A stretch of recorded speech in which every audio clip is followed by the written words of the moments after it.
Welcome back, watch people. Now, I know that you, like me, always enjoy a good watch tale, and I've got a great one for you today. Before we get into that, a couple of things to remind you about that's coming up on my channel in the next week or so. First of all, I'm hoping to get my new boat at the end of this week. It is being built especially for me. It's a bespoke rib that is being built by a company called Humber up there in East Yorkshire. Hopefully that arrives at the end of the week. When it does, I'll show you guys.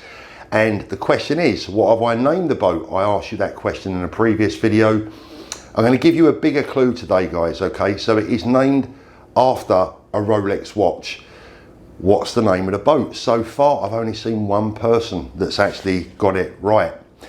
Our first edition of the new series that I'm going to produce, and boy, oh boy, what have I gotten myself into? The Apprentice, the Watch Dealer's Apprentice. That is also coming your way soon, along with an exclusive Aventi watch review that I promised some time ago. That's also coming up later on this week. And our first edition of what's in the box, that is where I will show you some watches that I've chosen from some of my channel sponsors' inventory, some of the favourite watches that they currently have in stock. And the first one is going to include watches from the inventory of Jonathan at Edinburgh Watch Company. That's all coming your way on this channel very shortly. Now, for those of you that attended the Brighton Watch Show last year, blimey, is it almost a year ago already? Our time flies. You will remember that we had quite a number of visitors that came all the way from the United States of America and beyond, and one of those gentlemen was called Kurt. Kurt is a real man's man. He's a former US Marine, a former now retired airline pilot, and Kurt and I have become quite good friends. We speak quite regularly via WhatsApp or email or whatever. Lovely family, his lovely wife Nancy, quick shout out to her. Now, Kurt emailed me earlier on this week and he said, Paul, I have a great relationship with my authorised dealer, and fair play to this AD. We often call them out, but this is a good one. She contacted me to tell me that my non-date Rolex Submariner had finally arrived.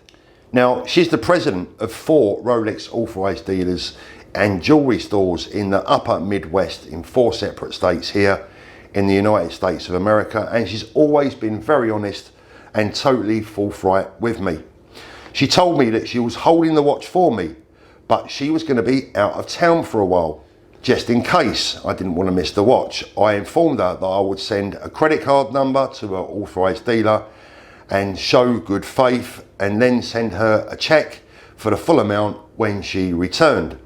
Her exact response was as follows: Hi Curtis, no, you're good, it's safe in my office, I'll ship it to you next week and you can send a cheque afterwards. This reaffirmed his faith in humanity and put a real smile on his face. Now, that's only part of the story, because the best bit is still to come.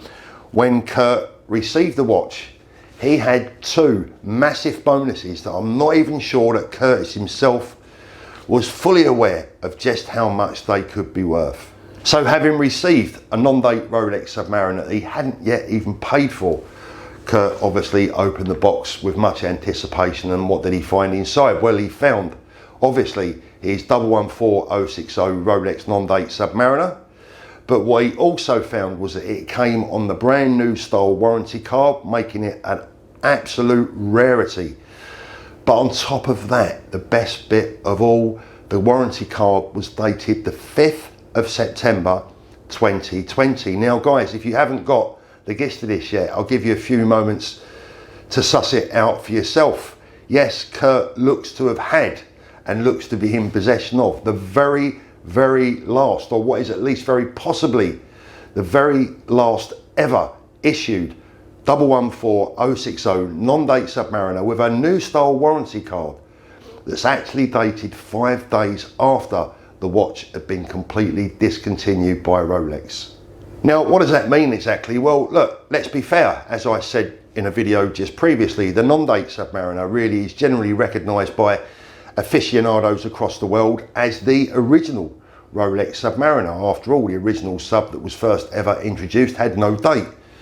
So Kurt's in possession of potentially what is the last ever produced, or issued at least, Rolex 114060 non-date Submariner. A lot of people will consider that to be the last ever of the original subs.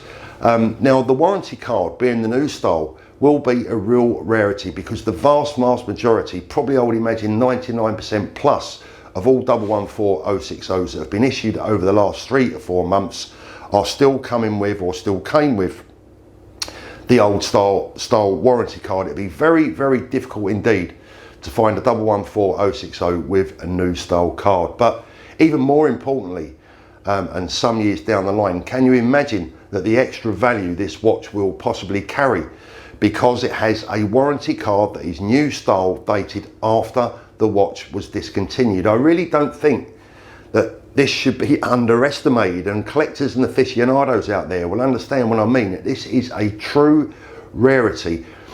How do you put value on that? How do you value that warranty card being new style, dated after the watch is discontinued? Well, right now, today, I still think it would carry a hefty premium. I think there are a lot of dealers out there that would snap that up in a heartbeat. And I put the question out to my WhatsApp group just before I made this video, just to test the water, and said, would you guys be interested in a 114060 new style warranty card dated the 5th of September 2020? And my phone went into absolute and complete utter meltdown with dealers that was interested in buying the watch. We didn't even get around to talking prices. But if you want to look further ahead and its real potential investment value for Kurt, that's probably going to come for his children or even his grandchildren in many years to come, when this is presented, hopefully still in virtually unworn, if not unworn condition. Kurt, I beg you, I know it's going to be hard, but please keep that watch in the best possible condition that you can. Make sure you keep all your paperwork, make sure you keep your emails that have gone to and from your authorised dealership. Keep that all, because it all counts as provenance sometime in the future. I think it's a great thing to have. I think Kurt's in possession of a quite unique 114060 sub. Guys, I can tell you one thing, I wish I owned it, I wish I had it, I wish it was mine. Unfortunately it's not, and I don't think Kurt will be parting with it anytime soon. But I thought you'd enjoy that story, guys. Now, here's the thing, I want to know how much extra value you would put on that watch. I have to be honest and say that there's probably a lot of people out there that will say no extra value whatsoever. But that would be, if you don't mind me saying, a little bit short-sighted. If you look at rarities like this in the Rolex world, they can make an absolute fortune. If not so much now in the moment, certainly in the future. Let me know what you think, gents. I'll be really interested to hear. Thanks for watching, and as always, we'll speak again soon.